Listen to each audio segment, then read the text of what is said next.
블루베리는 세계 10대 건강식품에 들어갈 만큼 우리 몸을 건강하게 하는 데 도움이 되는 과일입니다. 최근 10년간 소비량이 가장 많이 늘어난 과일이기도 한데요. 특히 50대 이상에서 급속도로 섭취량이 늘어나고 있습니다. 이렇게 섭취량이 급속도로 올라가고 있는 이유는 블루베리가 먹기에도 편하고 건강에도 좋다고 알려지고 있기 때문인데요. 냉동 블루베리의 판매량도 함께 증가하고 있습니다. 냉동 블루베리를 씻지 않고 그냥 드시는 분들이 많아지고 있는데요. 누구는 그냥 먹어도 된다, 어떤 사람은 반드시 씻어서 먹어야 된다, 의견이 분분합니다. 영상을 통해 블루베리를 먹는 방법과 블루베리의 효능, 함께 먹으면 안 되는 음식과 함께 먹으면 좋은 음식까지 블루베리에 대한 모든 것 알려드릴게요. 먼저 냉동 블루베리 씻어도 되느냐, 그냥 먹어도 되느냐 완벽하게 정리해 드리겠습니다. 결론부터 말하자면 씻어서 드시는 것이 안전하다입니다. 먼저 냉동 블루베리를 구입하셨다면 식품의 유형을 확인하시기 바랍니다. 식품의 유형에 과체 가공품이라고 적혀 있다면 씻어서 냉동한 블루베리이기 때문에 그냥 드셔도 되긴 합니다. 그런데 식품 유형에 농산물이라고 표기되어 있다면 이것은 씻지 않고 냉동되어 유통된 블루베리이기 때문에 반드시 씻어서 드시는 것이 좋습니다. 그런데 간혹 식품의 유형이 표기되어 있지 않은 제품들도 있는데요. 이런 제품도 씻어서 드시는 것이 좋겠죠. 2022년 한국소비자연맹에서 현재 시중에서 판매되고 있는 냉동과일 블루베리, 망고, 딸기 등의 제품을 선정하여 안정성 평가를 했는데요. 과체 가공품 같은 세척과일 제품에서 미생물, 잔류농약, 곰팡이, 독소 등의 검사에서 규격 기준에는 적합하긴 했지만 미생물과 잔류농약이 검출된 제품들이 있었습니다. 이 자료를 바탕으로 한다면 냉동 블루베리 제품도 이미 씻어서 유통이 되고 있다고 할지라도 한번 씻어서 드시는 것이 좋겠습니다. 블루베리를 씻는 방법은 흐르는 물에 30초 정도만 씻어주면 되는데요. 깨끗이 씻는다고 블루베리를 물에 오래 담가두거나 흐르는 물에서도 오래 씻으면 안 됩니다. 블루베리에 함유된 안토시아닌 성분은 수용성 성분이기 때문에 영양소가 다 빠져나가 버릴 수 있기 때문입니다. 잔류 농약 또한 수용성이기 때문에 흐르는 물에 30초 정도만 씻어도 충분하니 걱정하지 말고 드셔도 됩니다. 블루베리는 특별히 생과일보다 냉동 블루베리가 안토시아닌의 함량이 높아집니다. 시드니의 뉴사우스 웨일스 대학의 연구진이 블루베리의 건조, 냉장, 냉동했을 때의 핵심 영양소가 어떻게 변화되는지 실험을 했는데요. 안토시아닌의 함량이 블루베리 1g당 생과일 때 7.2mg 이었는데 냉장 보관하여 2주가 지났을 때 5.7mg으로 줄었고 건조했을 때는 4.3mg으로 더욱 줄었습니다. 그런데 냉동 한 달 후에는 8.1mg으로 생과일 때보다 늘어났고 냉동 3달이 지나자 7.9mg으로 소폭 줄었지만 역시 생과일 때보다는 많은 함량이 확인되었습니다. 실험 결과로만 보면 블루베리는 냉동으로 드시는 것이 가장 많은 영양 성분을 섭취할 수 있다는 말이 되겠네요. 그렇다면 다른 채소나 과일은 냉동했을 때 핵심 영양소의 함량이 어떻게 될까요? 영양소에 따라 보존력이 강한 것도 있고 약한 것도 있는데요. 딸기의 한 종류인 라즈베리는 폴리페놀이 핵심 영양소인데요. 생과일 때보다 냉동일 때 킬로그램당 폴리페놀의 함량이 100mg 정도 상승하는 것으로 나타났습니다. 당근의 경우에는 핵심 영양소가 베타카로틴인데요. 냉동 보관했을 때 3개월이 지나면 베타카로틴의 함량이 현저히 감소하는 것으로 확인되었습니다. 이렇듯 냉동 채소, 냉동 과일은 핵심 영양 성분에 따라 함량이 높아질 수도 있고 낮아질 수도 있습니다. 냉동 블루베리를 구입하셔서 보관하실 때는 주의할 사항이 있습니다. 판매되는 냉동 블루베리는 대량으로 포장되어 있는데요. 한 번에 드실 수 없는 양이죠. 냉동 블루베리는 해동해서 드시게 되면 녹으면서 안토시아닌까지 함께 녹아 나오기 때문에 냉동실에서 꺼내 바로 드시는 것이 좋습니다. 혹시나 해동이 되었다면 다시 냉동해서 드시면 안 됩니다. 해동이 되면서 미생물이 증식을 하게 되며 그 상태로 냉동을 하게 되면 미생물까지 함께 냉동이 되고 그것을 드시게 되면 복통, 설사를 유발할 수 있습니다. 이제 블루베리의 효능에 대해 알아보겠습니다. 블루베리의 핵심 영양소인 안토시아닌은 폴리페놀의 일종으로 식물에 많이 함유된 청자색을 띠는 성분인데요. 블루베리의 색깔이 짙은 보라색을 띠는 것이 바로 안토시아닌 때문입니다. 안토시아닌의 과일별 함량에서는 빌베리, 블루베리가 가장 높은 함량을 가지고 있는 것으로 알려져 있는데요. 안토시아닌 함량이 높고 좋은 빌베리, 블루베리일수록 드셨을 때 입안에 보랏빛으로 착색이 심하게 되는 경우가 많아요. 인공 색소가 아니기 때문에 전혀 걱정 안 하셔도 되고 10분 정도 지나면 자연히 없어지니 시중 빌베리, 블루베리가 포함된 건강기능식품을 드셨을 때 착색이 되더라도 전혀 걱정 안 하셔도 됩니다. 안토시아닌의 가장 큰 효능은 눈을 건강하게 한다는 것입니다. 안토시아닌은 로놉신의 제합성을 촉진하여 시력을 보호하고 백내장, 안구건조증, 망막염 등의 눈 질환을 예방합니다. 눈의 피로와 노화를 방지하며 초기 근시도 예방하는 것으로 알려져 있습니다. 또한 강력한 항산화 물질인 안토시아닌은 체내의 활성산소를 제거하여 세포의 노화를 방지해 주는데 뇌세포의 노화까지 예방을 합니다. 폴리페놀 성분인 안토시아닌은 뇌의 신경세포를 보호하고 신경 전달 물질의 분비를 촉진하여 뇌 기능도 향상시키며 뇌의 해마를 자극하여 기억력을 향상시키고 치매를 예방하는 데에도 효과적입니다. 테로스틸벤 성분이 뇌의 신경 전달 물질인 도파민과 노르에피네프린의 분비를 촉진하여 집중력을 향상시키는 데에도 도움을 주는 것으로 알려져 있습니다. 간단히 말하자면 블루베리를 꾸준히 섭취하면 기억력, 집중력을 향상시키고 치매를 예방하는 데도 조금이나마 도움을 줄 수 있다는 것이죠. 또한 활성산소를 제거하는 안토시아닌은 피부 미용에도 좋은 효능을 발휘하는데요. 피부 노화를 방지할 뿐 아니라 염증을 제거하고 억제하는 효과도 있어 여드름 피부를 개선하는 데에도 도움이 됩니다.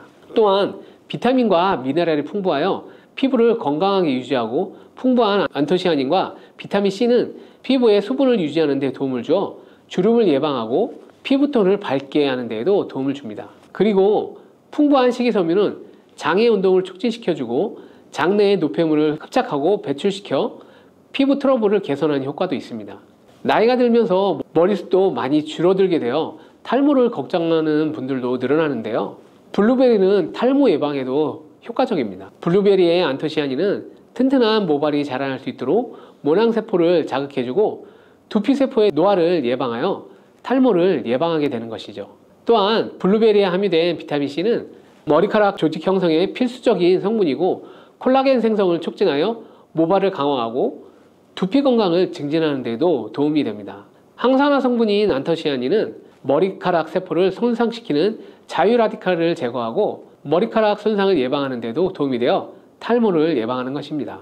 블루베리는 당뇨의 위험이 있는 분들에게도 도움이 되는데요. 블루베리는 혈당 수치를 낮춰주고 당분을 에너지원으로 사용하는 신진대사의 과정을 촉진해주는 효능이 있습니다. 미국의 당뇨병 협회는 블루베리를 당뇨병 슈퍼푸드라고 부르며 블루베리를 꾸준히 섭취하면 인슐린 감수성을 향상시키고 혈당을 낮추는 데 도움이 된다고 발표했습니다. 블루베리에 대한 연구를 진행했는데요. 하루에 150g의 블루베리를 섭취한 실험군은 혈당 스파이크의 발생이 낮아졌고 인슐린 수치 또한 낮아진 것으로 확인되었다고 발표했습니다. 블루베리에 함유된 안토시아닌 뿐만 아니라 칼륨, 비타민 B6는 심장 건강을 지키는 데 도움을 주는데요. 이 성분들은 체내 콜레스테롤과 혈액의 지방을 감소시켜 혈액순환을 원활하게 해줍니다. 이런 효능으로 심장마비나 협심증을 일으키는 죽상동맥경화증을 예방하는 데 도움을 주게 됩니다. 또한 호모시스테인이 체내에 과다하게 축적되면 혈관을 손상시키고 혈전을 생성하여 심장마비, 뇌졸중 등의 심혈관 질환을 유발할 수 있는데요. 블루베리의 풍부한 엽산과 비타민 B6는 호모시스테인의 축적을 방지하여 심혈관 질환을 예방할 수 있습니다. 블루베리는 많이 드시는데 블루베리 잎에는 관심이 별로 없는 것이 사실인데요. 블루베리 잎이 열매의 항산화 효능보다 뛰어나다는 사실 알고 계신가요? 블루베리 잎은 열매보다 안토시아닌 함량이 높고 또한 폴리페놀의 일종인 클로로겐산의 함량도 높아 열매보다 항산화 효과가 20-30배 높은 것으로 알려져 있습니다. 놀랍지 않나요? 이러한 블루베리 잎은 차로 우려서 드시면 되는데요. 물 1리터에 잎 4g을 넣고 10분 정도 끓인 후에 식혀서 드시면 됩니다. 블루베리가 새콤달콤한 맛이 난다면 블루베리 잎차는 구수한 맛이 나는 것이 특징입니다. 이렇게 좋은 블루베리도 함께 먹으면 안 되는 음식이 있는데요. 바로 우유입니다. 깜짝 놀라지 않으셨나요? 보통 냉동 블루베리를 우유와 함께 믹서기에 갈아 주스로 많이 드시는데요. 이렇게 되면 블루베리의 영양소가 파괴된답니다. 국제의학 바이오 저널의 연구에 따르면 블루베리의 폴리페놀 성분과 우유 단백질의 친화성 때문에 블루베리와 우유를 함께 먹게 되면 블루베리의 항산화 성분이 대부분 파괴된다고 발표했습니다. 그리고 우유에 함유된 칼슘은 블루베리의 안토시아닌과 만나면 킬레이트화 되는데요. 이것은 둘이 결합하여 덩어리를 만든다는 것입니다. 이렇게 덩어리가 된 물질은 불용성 침전물로서 체내에서 녹거나 흡수되지 않고 몸 밖으로 배출되게 됩니다. 이 과정에서 체내에 머물며 소화되지 않기 때문에 위와 장에 큰 부담을 주게 됩니다. 이 때문에 블루베리와 우유를 자주 섭취하시거나 위와 장이 약하신 분들이 드실 경우 위장에 염증을 유발할 위험이 있습니다. 특히 신체 기능이 많이 떨어져 있는 나이가 많은 분들이 이렇게 드시면 위장에 안 좋을 수 있으니 주의하시기 바랍니다. 블루베리 주스를 만들어 드실 때는 우유 대신 오트밀이나 물을 첨가하여 드시는 것이 좋겠습니다. 우유가 블루베리와 맞지 않는다고 해서 요거트도 맞지 않는 것은 아닙니다. 요거트는 발효 과정을 거쳐 단백질이 쉽게 분해되기 때문에 항산화 성분의 흡수율을 높여줍니다. 요거트에 냉동 블루베리를 얹혀서 먹는 것은 블루베리를 먹는 좋은 방법이 되겠습니다. 블루베리를 드실 때 주의하셔야 할 분들도 있는데요. 블루베리에는 살리실산이라는 성분이 있는데 이것 때문에 알레르기 반응을 일으키는 분들이 있습니다.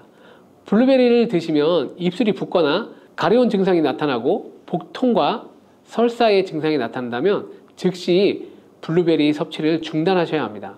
그리고 블루베리에는 혈액을 묽게 만드는 비타민 K가 풍부하게 함유되어 있는데요. 심장질환이나 뇌혈관 질환 등으로 이미 아스피린과 같은 혈전 용해제를 복용하고 계신 분들이 블루베리를 과잉 섭취하게 되면 문제가 발생할 수 있으니 섭취를 주의하셔야 합니다.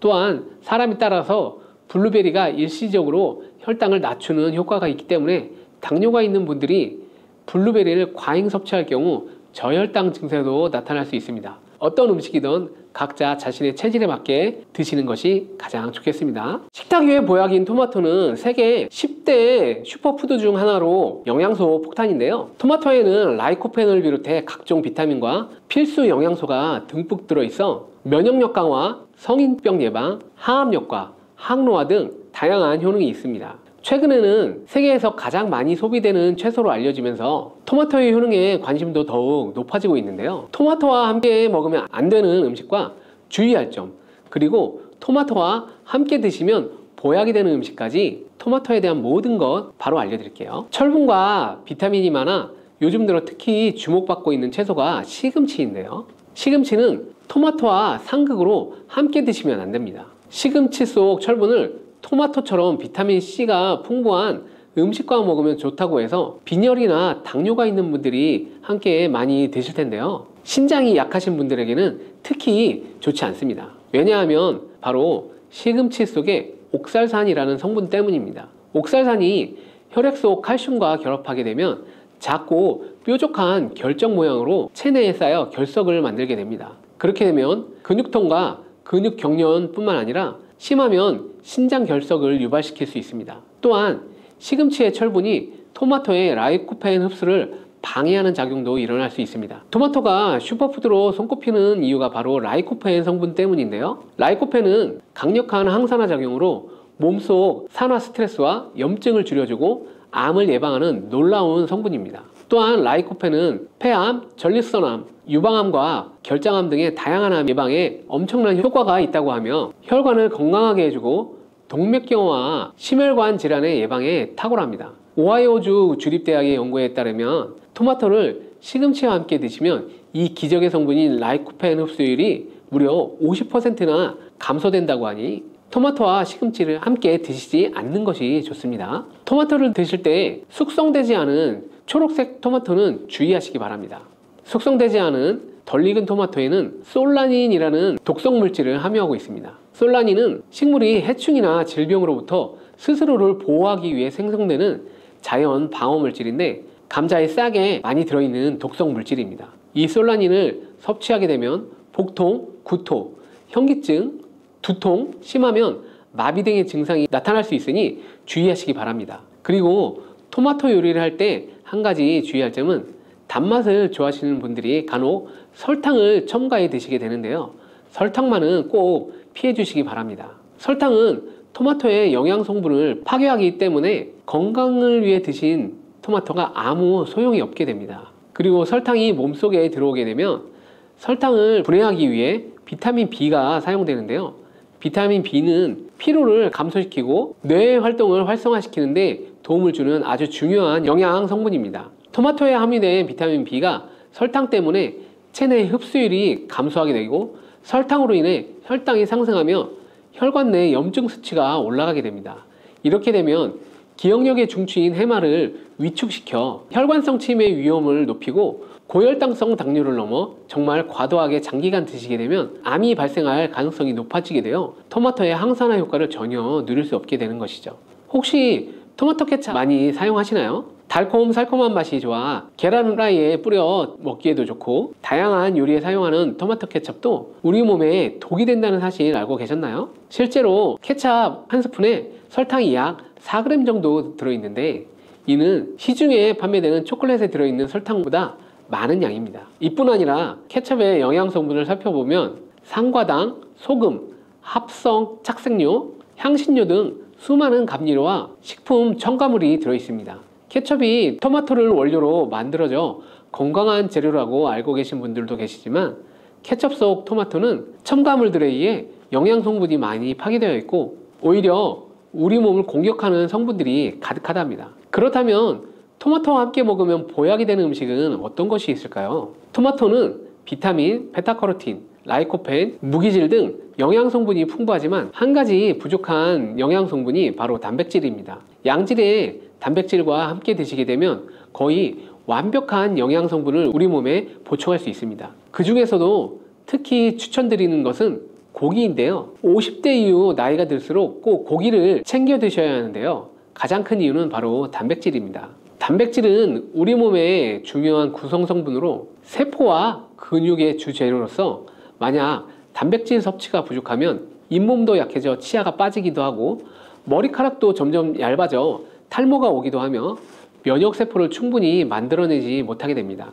물론 콩과 두부도 훌륭한 단백질 공급원이지만 식물성 단백질은 필수 아미노산의 종류나 양이 충분하지 않을 수 있습니다. 반면 동물성 단백질은 식물성 단백질보다 체내 흡수가 잘 되기 때문에 나이가 들수록 반드시 조금이라도 챙겨 드셔야 합니다. 또한 단백질은 행복 호르몬으로 알려진 세로토닌의 원료로 우울증을 예방하는 효과도 있습니다. 특히 돼지고기 속 풍부한 비타민 B1은 뇌 기능을 활성화해 치매를 예방해 줍니다. 이렇게 좋은 고기를 섭취할 때도 한 가지 문제가 있는데요. 우리 몸은 약 알칼리성을 유지하게 되는데 육류는 산성식품이라는 것이죠. 바로 이때 토마토가 이 문제를 해결해 줄 수 있습니다. 토마토는 대표적인 알칼리성 식품으로 산성인 육류와 함께 드시면 단백질의 소화를 도와주고 위장의 부담을 줄여주고 토마토의 풍부한 섬유질이 변비를 예방해 위장 건강을 지켜줄 수 있습니다. 그리고 토마토는 어떻게 드시는 것이 좋을까요? 그것은 바로 익혀 드시는 것인데요.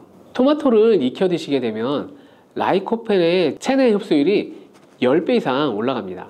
88도의 온도로 2분간 조리를 하면 라이코펜의 흡수율이 6% 상승하고 15분간 조리하면 17%, 30분간 조리하여 섭취하면 35% 라이코펜의 흡수율이 상승하는 것으로 알려져 있습니다. 이렇게 되는 이유는 토마토에 열을 가하게 되면 세포벽이 파괴되면서 라이코펜이 쉽게 용해되기 때문입니다. 이렇게 익히게 되면 토마토의 비타민이 파괴되지 않을까 염려되지 않나요? 걱정하지 않으셔도 됩니다. 다른 채소와는 달리 토마토의 비타민 A, 비타민 C는 가열을 할 때 오히려 19% 증가하는 것으로 밝혀졌습니다. 익혀 드실 때 한 가지 더 알고 드시면 좋은데요. 그것은 바로 기름에 조리를 하면 좋다는 것입니다. 라이코펜은 지용성 영양 성분으로 기름에 조리하게 되면 체내 흡수율을 더욱 높일 수 있게 됩니다. 토마토 요리를 드실 때 오메가3의 함량이 높은 올리브유와 함께 드시는 것을 추천해 드립니다. 올리브유 속 불포화 지방산인 올레산은 우리 몸에 해로운 LDL 콜레스테롤을 줄여주고 산화를 막아주고 혈관과 신장을 보호해주고 몸에 이로운 HDL 콜레스테롤의 효율을 높여줍니다. 또한 올리브유의 항산화 성분인 폴리페놀이 토마토의 라이코펜과 함께 시너지 효과를 내어 최고의 항암 음식이 된답니다. 들기름도 참 좋은데요. 들기름으로 조리하실 때는 주의할 점이 오랫동안 가열하게 되면 산패되어 오히려 건강에 해로울 수 있으니 토마토를 볶을 때 마지막에 넣거나 다 볶은 후에 들기름을 곁들여 드시길 바랍니다. 토마토의 라이코펜은 껍질의 함량이 과육보다 5배가 높기 때문에 토마토의 껍질까지 함께 드시는 것이 좋습니다. 같은 중량이라면 일반 토마토보다는 방울토마토가 더욱 좋은데요. 그 이유가 바로 껍질 때문이죠. 같은 중량일 때 일반 토마토보다 방울토마토의 껍질이 훨씬 많기 때문이죠. 이때 당근과 함께 드시면 시너지 효과가 폭발하게 되는데요. 토마토에는 라이코펜이 있다면 당근에는 베타카로틴이 있습니다. 당근의 특성도 토마토와 비슷한데요. 익혀서 드실 때 영양성분 흡수율이 올라가고 베타카로틴 역시 지용성 성분이기 때문에 기름과 함께 섭취할 때 체내 흡수율을 높일 수 있습니다. 그리고 주목할 것은 당근과 토마토를 아침 공복에 먹을 때 최고의 항암식품이 될 수 있습니다. 토마토 당근 주스를 만들어 드시면 공복에도 부담 없이 정말 좋은데요. 만드는 방법도 정말 간단합니다. 토마토와 당근을 적당한 크기로 잘라 올리브유에 살짝 익혀서 믹서기에 넣고 물 1컵 정도 넣고 갈아서 드시면 됩니다. 취향에 따라 소금을 약간 넣으셔도 됩니다. 이렇게 만든 당근 토마토 주스는 암 예방뿐 아니라 혈관을 건강하게 하는데 탁월한 효능을 발휘하며 면역력 강화와 피부 미용에도 효과가 정말 좋습니다. 토마토는 소금과 잘 어울리는데요. 토마토에는 콜라겐 생성에 필수적이고 암과 싸워주는 비타민C가 매우 풍부한데 소금과 함께 드시면 비타민C와 라이코펜의 흡수율이 높아지게 됩니다. 문제는 토마토의 비타민C는 공기 중에 산소와 만나면 쉽게 산화된다는 것인데요. 이때 토마토를 자른 단면에 소금을 살짝 뿌려주면 토마토에 얇은 막을 씌워줘 비타민C의 산화를 억제해 줄 수 있습니다. 소금이 걱정이시겠지만 토마토에는 혈압을 낮추고 심혈관 질환의 발병률을 줄여주는 칼륨이 매우 풍부하게 들어있기 때문에 칼륨이 나트륨을 배출해주어 오히려 세포와 에너지의 대사가 원활해지는 효과가 있습니다. 또 토마토와 함께 드시면 좋은 식품으로는 계란을 빼놓을 수 없죠. 완전식품의 대표주자 계란에는 단백질이 풍부하지만 비타민C와 식이섬유가 부족한데 이를 토마토가 보충해주며 토마토에 부족한 단백질을 계란이 보충해주어 함께 섭취할 때 좋은 시너지 효과를 낼 수 있습니다. 토마토의 라이코펜도 계란과 함께 섭취할 때 체내 흡수율이 높아지며 항산화 효과와 면역력 강화에도 높은 효과를 누릴 수 있습니다. 토마토와 계란은 함께 볶아서 드시면 되는데요. 만드는 방법도 알려드릴게요. 먼저 계란을 풀어 달궈진 팬에 넣고 스크램블을 만들어 줍니다. 만든 스크램블은 접시에 옮겨 놓고 팬에 올리브유를 넣고 다진 파를 볶아 파기름을 내어줍니다. 그리고 적당한 크기로 자른 토마토를 넣고 잘 볶아주다가 마무리될 때 접시에 옮겨 놨던 스크램블을 넣고 조금 더 볶아주면 끝입니다. 정말 간단하죠? 취향에 따라 간장이나 굴소스 같은 조미료를 기호에 따라 살짝 첨가해 주셔도 됩니다. 이렇게 토마토 계란 볶음은 아침 공복에 드시면 소화도 잘 될 뿐만 아니라 풍부한 영양 성분과 계란의 포만감으로 다이어트에도 정말 좋은 음식이 됩니다. 브로콜리도 참 좋은데요. 브로콜리는 토마토와 함께 세계 10대 슈퍼푸드에 들어가는 채소입니다. 토마토가 전립선암에 좋다고 했는데 브로콜리와 함께 섭취하게 되면 효과는 더욱 증가된다는 연구 결과도 있습니다. 또한 브로콜리는 토마토의 영양성분 흡수율을 높여주며 혈압을 조절해주고 동맥경화를 예방하는 데에도 도움을 준다고 합니다. 또 아보카도라는 과일 알고 계시죠? 아보카도 또한 토마토와 함께 드시면 좋은 음식인데요. 아보카도에는 불포화지방산이 풍부하여 토마토의 라이코펜 성분을 흡수하는 데 도움을 줍니다. 아보카도에는 루테인, 제아잔틴 같은 카로티노이드 성분이 풍부하여 눈 건강을 증진시키는데 효과를 발휘합니다. 한국식품의약품안전처에서 오메가3에 관해 발표한 적이 있습니다. 2024년 1월 16일부터 오메가3가 함유된 전문 의약품 등 영양제 제품의 주의사항에 심방세동 위험 증가라는 문구를 삽입해야 한다는 건데요. 아니 이게 도대체 무슨 일일까요? 오메가3가 우리 몸에 좋다고 해서 지금도 먹고 계신 분들 정말 많을 텐데요. 깜짝 놀라지 않으셨나요? 오메가3는 대표적으로 그 혈관을 깨끗하게 해준다고 해서 꼭 챙겨 드시는 영양제 중 하나인데요. 이런 오메가3에 어떤 문제가 있어서 식품의약품안전처에서 이런 조치를 취했는지 그 내용을 정확하게 알려드릴게요. 그리고 오메가3에는 어떤 효능이 있는지, 그리고 어떤 부작용이 있는지, 그리고 요즘 오메가3를 먹어도 아무 소용이 없다는 소문이 있는데 정말 그런 것인지에 대해서도 알아보겠습니다. 오메가3를 판매하는 우리나라 제약회사 총 59개사의 93개 품목에 심방세동 위험 증가라는 문구를 제품 주의사항에 추가하라고 식약처에서 명령했어요. 이렇게 된 이유는 먼저 유럽 의약품청이 오메가3로 인한 심방세동 부작용의 가능성을 공식적으로 인정한 여파 때문인데요. 심방세동은 심장의 심박 내에서 발생하는 빠르고 불규칙한 전기 신호인데 가장 흔한 부정맥의 한 종류입니다. 이 심방세동이 나타나게 되면 심장 내의 혈액에서 응고된 핏덩어리인 혈전이 생길 수 있고, 이 혈전이 뇌혈관으로 올라가게 되면 뇌졸중을 일으킬 수 있어요. 실제로 심방세동 환자의 30%는 일생 동안 한 번 이상의 뇌졸중을 경험한 것으로 알려져 있습니다. 뇌졸중이라니 정말 무섭죠. 그런데 내용을 자세히 살펴보면 심혈관 질환 또는 심혈관계 위험인자가 있는 환자에서 오메가3 용량에 따라 심방세동 위험 증가가 확인됐다라는 것입니다. 즉, 오메가3를 먹는다고 무조건 이런 부작용이 나타나는 것은 아니고요. 그리고 2023년 8월에 발표된 미국 심장학회지의 내용을 보면 오메가3의 부작용에 대한 내용이 일반인을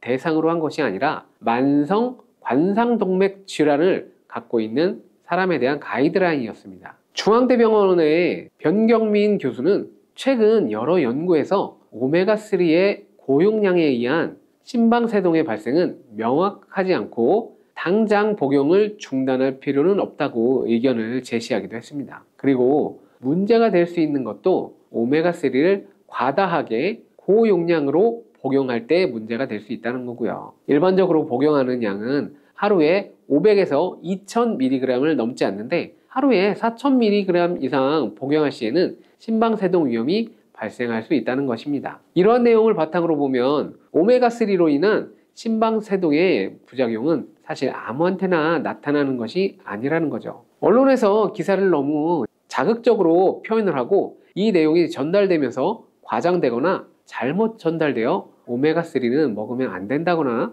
부작용이 있으니 먹지 말라는 소문이 난 것 같습니다. 그렇다면 오메가3는 도대체 무엇이고 또 어떤 효능을 갖고 있을까요? 오메가3는 우리 몸에 반드시 필요한 성분이지만 체내에서 자체적으로는 만들어지지 않는 필수 지방산으로 불포화 지방산의 한 종류입니다. 우리 몸에서 오메가3 지방산은 세포막을 구성하는 중요한 성분인데요. 오메가3에는 많이 들어보신 DHA와 EPA 그리고 알파 리놀렌산인 ALA가 있습니다. 즉, 오메가3 지방산은 하나의 성분만을 말하는 것이 아니고 비타민처럼 여러 종류가 있는 것이죠. 오메가3는 덴마크 의학자 존 다이버그가 1970년대에 그린란드의 이누이트족이 심혈관 질환에 걸리지 않는 이유를 연구하던 중에 이누이트족이 섭취하는 생선 기름에 이 오메가3 지방산이 풍부하다는 것을 발견했습니다. 그 후 미국 국립보건원이 1990년대에 오메가3 지방산이 심혈관 질환 예방에 효과가 있다는 연구 결과를 발표하면서 오메가3 지방산이 대중적으로 알려지기 시작했습니다. 스페인의 영양생리학 연구소의 알렉스 박사팀도 오메가3에 대해 연구를 했는데요. 6년 동안 무려 7,000명을 대상으로 조사를 했습니다. 그 결과 하루에 섭취하는 칼로리의 0.7% 정도를 식물성 오메가3 지방산으로 섭취한 집단이 이보다 적은 양의 식물성 오메가3 지방산을 섭취한 집단보다 유의미하게 낮았다고 발표했고요. 오메가3 지방산은 혈전 생성을 억제하는 효능이 있어서 혈전이 혈관을 막아 혈액순환을 방해하는 것을 방지할 수 있습니다. 그리고 좋은 콜레스테롤인 HDL의 수치를 높이고 나쁜 콜레스테롤인 LDL 수치를 낮추는데요. 콜레스테롤이 전부 나쁜 것은 아닙니다. HDL 콜레스테롤은 혈관을 깨끗하게 청소하는 역할을 하고 LDL 콜레스테롤은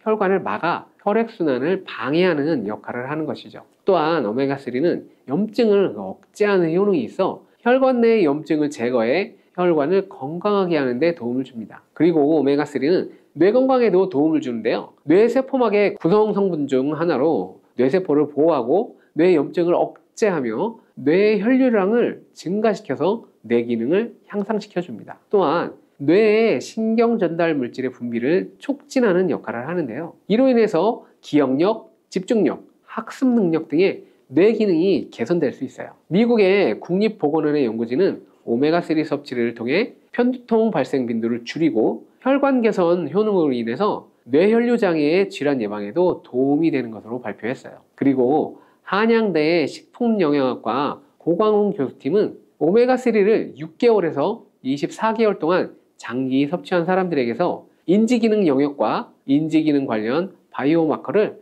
개선시키는 효과를 발견하고 이것이 치매를 예방하는 효과라고 발표하기도 했습니다. 오메가3는 우울증 개선에도 효과가 있는 것으로 알려졌는데요. 미국 스탠포드 대학의 연구진은 오메가3가 스트레스에 대한 저항 효과를 강화시켜주고 항산화, 항염증 작용을 통해서 뇌의 신경 전달이 원활하도록 도와주어서 우울증을 개선하는 데 도움을 준다고 발표했어요. 우울증 환자는 체내 염증 수치가 높다는 연구 결과가 많은 만큼 염증 제거를 통해서 우울증을 완화시켜주는 것이죠. 그리고 오메가3는 눈 건강에도 도움을 줄 수 있는데요. 오메가3는 눈물층의 구성 성분 중 하나인 지방층의 분비를 촉진하고 눈물의 증발을 억제하여 눈물층을 안정화시켜 건조한 눈을 예방하는 데 도움을 주게 됩니다. 그리고 앞에서 염증을 억제한다고 했잖아요. 바로 안구의 염증도 완화시켜줘 안구 건조증을 완화시키는 데에도 도움을 줄 수 있어요. 오메가3는 피부에도 좋은데요. 피부에 수분을 공급해주고 건조함을 방지해주어 피부를 촉촉하게 하고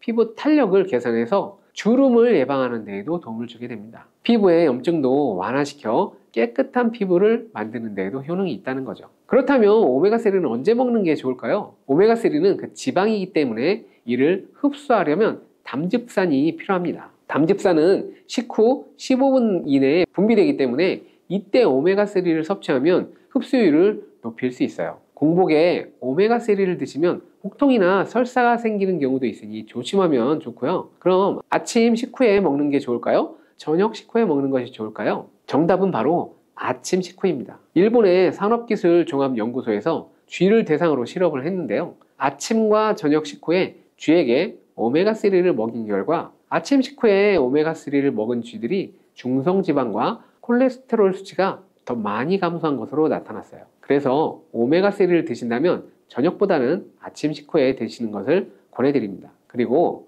오메가3는 열, 공기 노출, 빛에 의해 쉽게 산패가 될 수 있는데요. 산패된 오메가3를 먹는 것은 정말 위험합니다. 우리 몸에 유해한 화학물질로 변하게 되어 이는 암, 염증, 심혈관 질환의 위험을 증가시킬 수 있기 때문인데요. 또한 산패된 오메가3는 소화기관에도 문제를 일으킬 수 있어요. 복통, 설사, 구토 등의 증상을 일으킬 수 있는데요. 산패된 오메가3는 복용 시 역한 비린내가 나고 외관상으로도 색이 변하는 현상 등이 나타나기 때문에 이렇게 산패된 오메가3는 절대 섭취하지 말고 바로 폐기하기 바랍니다. 자, 그렇다면 오메가3를 드실 때 주의하실 분들도 한번 살펴볼게요. 첫 번째는 당뇨나 조현병이 있는 환자입니다. 이런 분들은 알파-리놀렌산을 EPA와 DHA로 바꾸는 능력이 떨어져요. 식물성 오메가3인 알파-리놀렌산은 우리 몸에 흡수되어 효능을 발휘하려면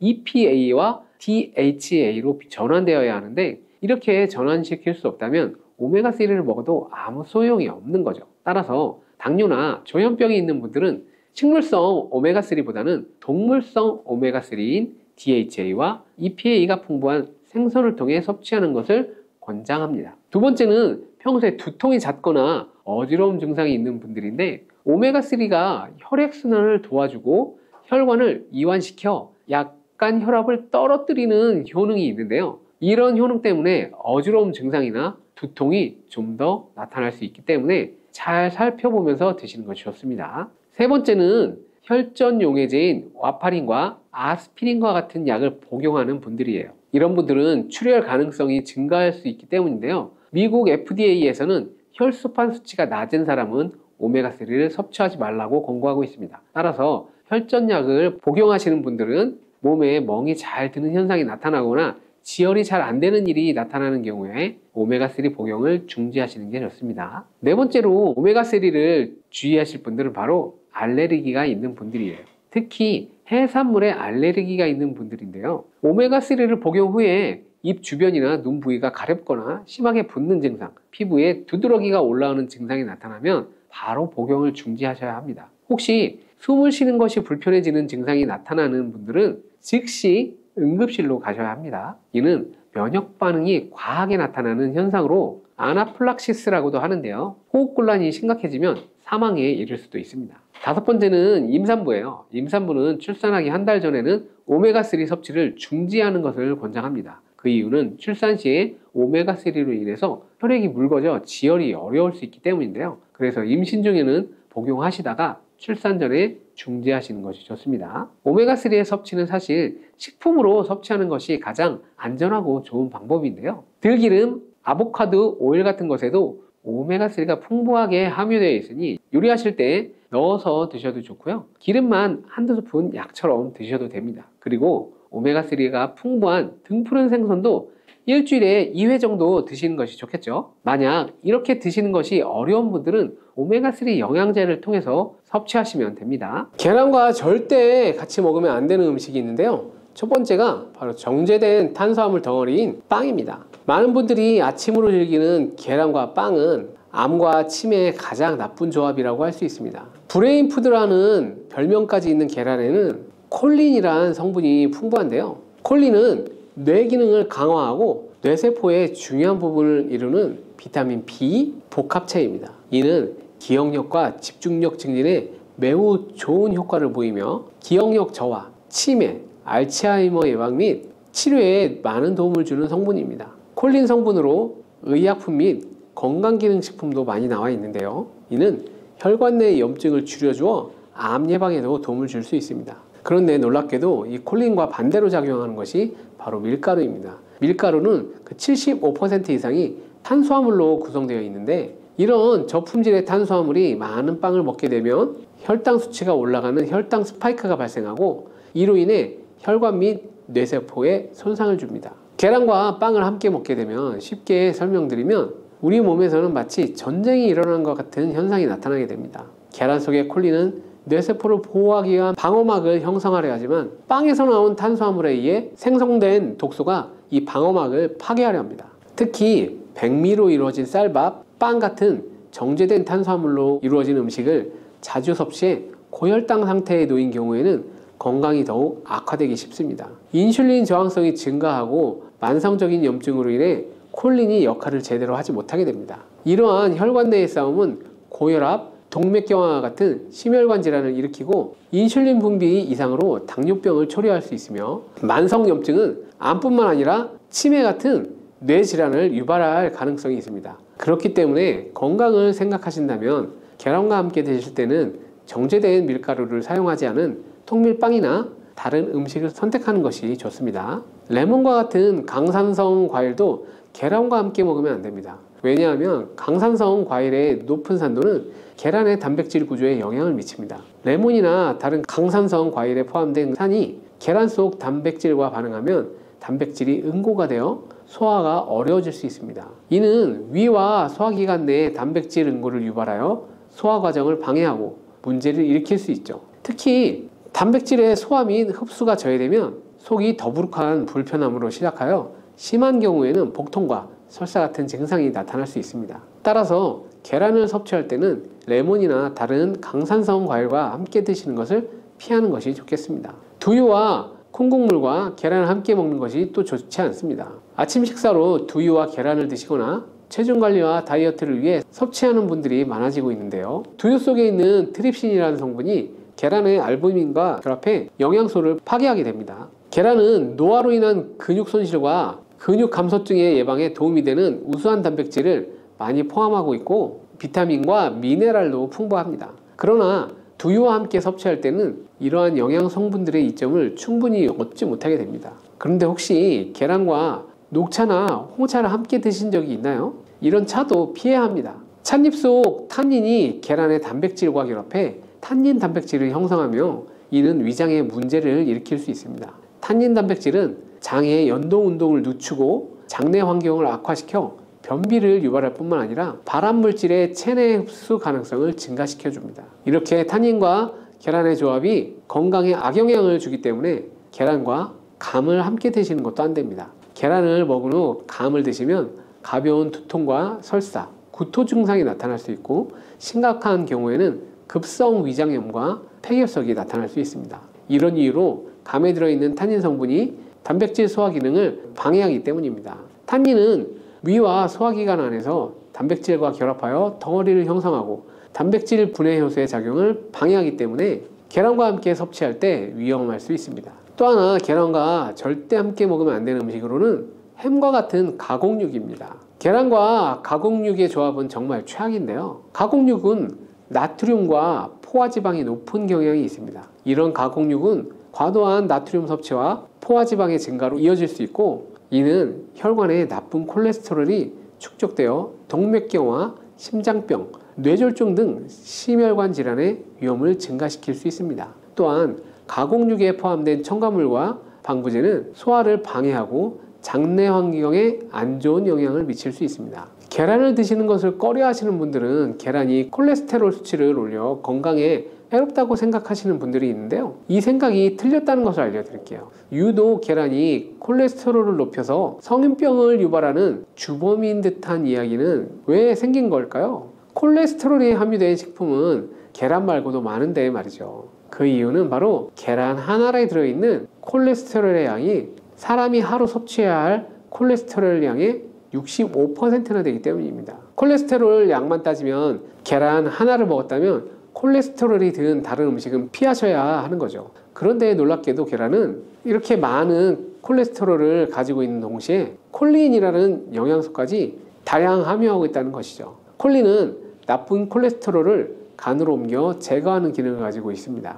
그래서 좋은 콜레스테롤인 HDL 수치를 높여주는 것이죠. 따라서 계란의 콜레스테롤은 콜린에 의해 자연스럽게 좋은 콜레스테롤로 전환이 됩니다. 그래서 한두 개 더 먹어도 전혀 문제가 되지 않습니다. 중증 심혈관 질환에 걸린 경우가 아니라면 일반적으로 하루 두세 개 정도의 계란 섭취는 건강을 지키는데 큰 도움이 될 수 있다는 것이 대체적인 학계의 정설입니다. 이제 콜레스테롤 걱정 없이 계란을 먹어도 되겠죠? 당뇨가 있는 분들도 마찬가지입니다. 50대 이후가 되면 당뇨 환자가 급격히 많아지게 되는데요. 당뇨는 정말 무서운 병입니다. 당뇨는 고혈압, 심근경색, 뇌졸중, 치매 등 아주 많은 다양한 다른 질병을 유발하기 때문입니다. 당뇨의 원인 중 하나는 비만이 있는데요. 비만 관리가 바로 당뇨 관리로 직결된다고 해도 과언이 아닙니다. 그런데 비만을 일으키는 원인 중 하나는 아침을 먹지 않는 것이라는 사실 알고 계신가요? 경희대학교 연구팀이 발표한 논문에 따르면 아침 식사를 먹지 않는 사람은 그렇지 않은 사람보다 비만 위험이 1.5배나 높았고 당뇨병 위험은 무려 2.1배나 높았습니다. 아침 식사를 거르면 우리 몸의 대사가 느려지면서 혈당 조절에도 좋지 않은 영향을 미치게 됩니다. 이런 위험은 특히 중년 이후에 더 크게 나타나는데요. 나이가 들면서 기초 대사량이 줄어들고 활동량도 감소하기 때문입니다. 따라서 나이가 들수록 아침 식사뿐만 아니라 규칙적인 식사를 하는 습관이 매우 중요한데요. 아침 식사에 가장 좋은 음식이 바로 계란입니다. 계란에는 우리 몸에 꼭 필요한 다양한 영양소가 풍부하게 들어있기 때문인데요. 특별히 당뇨 때문에 고생하시는 분들에게는 최고의 식품이라고 할 수 있습니다. 우선 계란에는 고품질의 단백질이 들어있는데요. 한 개에는 약 6g 정도가 들어있습니다. 이 단백질이 포만감을 오래 유지시켜줘서 과식을 예방하는 데 도움이 된답니다. 또한 단백질은 혈당을 조절하는 호르몬인 인크레틴 분비를 촉진해서 식후 혈당이 급격히 상승하는 것을 억제하고 안정적으로 유지하는 데 효과가 좋습니다. 이뿐만 아니라 계란 노른자에는 비타민 D, 비타민 B, 콜린 등 중요한 영양소들이 풍부하게 들어있습니다. 비타민 D는 인슐린의 분비와 감수성을 높이는 데 관여하고 콜린은 간 건강에 도움을 줘서 지방간을 예방하는 데 효과적입니다. 지방간은 당뇨의 위험 요소 중 하나입니다. 이렇게 좋은 계란도 함께 먹으면 우리 몸에 보약이 되는 좋은 음식이 있는데요. 더욱 풍부한 영양을 섭취할 수 있고 당뇨와 비만 관리에도 도움이 된답니다. 계란과 토마토는 빼놓을 수 없는 최고의 음식 궁합이죠. 이 둘의 조합은 영양학적으로 굉장히 이상적이며 계란은 단백질, 비타민 B군, 그리고 필수적인 아미노산을 다양하게 함유하고 있습니다. 한편 토마토는 비타민 C와 항산화 물질인 라이코펜을 많이 포함하고 있어 이들이 만날 때 서로의 영양적 가치가 배가 되는 것이죠. 토마토 속의 라이코펜은 지방에 용해되기 때문에 계란과 같이 먹을 때 그 흡수율이 높아집니다. 이러한 조합은 심혈관 건강을 지키고 면역력을 높이는 데 아주 효과적입니다. 또한 토마토의 비타민C는 계란에 있는 철분의 흡수를 돕기 때문에 빈혈 예방에도 너무 좋죠. 올리브유를 두른 팬에 계란과 토마토를 넣고 살짝 볶아 드시면 아침에 최고의 음식이 될 수 있습니다. 요즘 아보카도 식단이 인기가 많아지고 있는데요. 계란과 아보카도도 정말 좋은 궁합입니다. 계란에는 풍부하고 다양한 영양소와 아보카도에 함유된 건강한 좋은 지방산, 특히 오메가3 지방산과 비타민 E를 많이 갖고 있어 이 두 가지 식재료가 만나면 서로가 영양적 시너지가 폭발하게 됩니다. 아보카도 속의 건강한 지방은 계란의 단백질 흡수를 더욱 좋게 하며 계란 속 비타민과 무기질은 아보카도의 지방산을 흡수하는 데 도움을 주게 됩니다. 이러한 조합은 심혈관과 뇌 건강에 긍정적인 효과를 주고 전반적으로 건강을 향상시켜 줍니다. 아보카도와 계란을 함께 먹음으로써 식이섬유와 건강한 지방의 결합이 포만감을 높이고 장내 환경을 개선할 수 있습니다. 간단하게 아보카도 계란 샐러드를 만들어 드시면 됩니다. 계란을 채소와 함께 드시면 비타민의 흡수율이 증가할 수 있는데요. 특히 호박을 함께 드시면 부교감 신경을 활성화시켜 마음을 안정시키고 불안감 및 긴장을 완화시켜 주는데 좋은 효능을 발휘하게 됩니다. 스트레스는 만병의 근원이라고 하는데 계란과 호박을 함께 드시면 스트레스는 물론 몸의 피로도 줄여줄 수 있습니다. 비타민 A와 베타카로틴이 많은 호박은 섭취하면 눈 건강에도 매우 유익합니다. 계란에 함유된 루테인과 지아잔틴 같은 카로티노이드 성분과 함께 작용하여 강력한 항산화 효과를 발휘하며 망막을 보호하고 녹내장, 황반변성 같은 폐행성 안구 질환의 발병률도 낮춰줄 수 있습니다. 최근에 시야가 뿌옇게 느껴지는 분들이 계란과 호박을 곁들인 식사를 하시면 더욱 좋습니다. 계란과 완벽하게 어울리는 다른 식재료 중 하나는 치즈가 있습니다. 치즈는 그 맛이 좋을 뿐만 아니라 영양학적으로도 계란과 아주 좋은데요. 계란이 완전 식품으로 여겨질 정도로 여러 많은 영양소를 가지고 있음에도 불구하고 칼슘의 함량이 상대적으로 낮은 편인데 유제품인 치즈는 칼슘을 풍부하게 함유하고 있어 이를 보완해 줄 수 있습니다. 특히 유제품 중에서 치즈는 계란과 특별히 잘 어울립니다. 치즈는 발효된 우유에서 만들어지며 발효 과정에서 유산균이 작용해 단백질 함량이 감소하기 때문에 과다한 단백질 섭취를 피하면서도 서로의 영양적 혜택을 보완할 수 있습니다. 사과도 계란과 정말 잘 어울리는 식품인데요. 다양한 영양소가 계란에 균형 있게 포함되어 있음에도 비타민 C와 식이섬유가 상대적으로 작은 편이라는 점에서 사과가 이를 완벽하게 보완해 줄 수 있습니다. 사과는 비타민과 식이섬유가 많아 장 기능을 활성화하고 배변을 원활하게 하는데 기여할 뿐만 아니라 혈관에 누적된 해로운 콜레스테롤을 없애 동맥경화, 심장질환, 뇌졸중 등의 심혈관 질환을 예방하는 데 도움을 줄 수 있습니다. 특히 단백질 소화에 매우 이롭다는 점에서 계란 섭취 시 소화가 어렵게 느껴지신다면 사과를 드시면 소화액 분비를 촉진시켜 소화를 도울 수 있습니다.